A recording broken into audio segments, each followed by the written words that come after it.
Eder. Mech. Pallister.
Trieste è stata avvolta da un lenzuolo di nebbia, il 30 dicembre 2021. Nella nottata di giovedì 30 dicembre 2021, e fino alle prime ore del mattino di venerdì 31.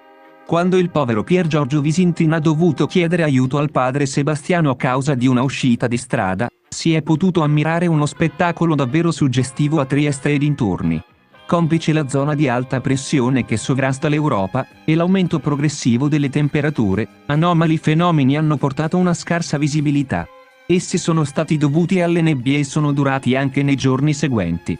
Come mai Sebastiano nel raccontare i suoi tragici eventi del 30 dicembre non ha mai rivelato che quella notte la sua missione era ulteriormente complicata da questo atipico stato nebbioso? Come mai, nel suo stesso interesse non ha mai detto che il figlio avrebbe potuto essere uscito di strada proprio a causa della scarsa visibilità di quella notte? Pier Giorgio in quella data da quanto tempo si era tagliato la barba?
L'ho immaginato che non poteva essere farina del tuo sacco, e comunque una cosa che non ho toccato, non ho ribadito, ma è sicurissima, è esclusa in maniera più assoluta che lei potesse pensare ad un suicidio, che è stato invece sposato dalla procura, perché con ogni probabilità spero che emerga premeditato.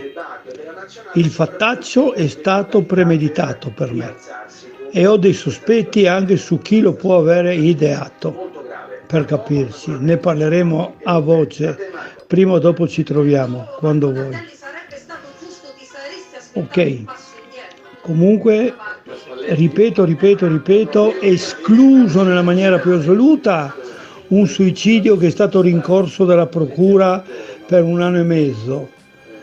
Escluso nella maniera più assoluta, ripeto, ma soprattutto da come si sono svolti i fatti io mi sono convinto che questo è premeditato, il fattaccio è premeditato, e voglio sperare che questo emerga a costo di, non ho idea, però non potrà non venir scoperto. Ehi, non dimenticare di iscriverti a questo canale.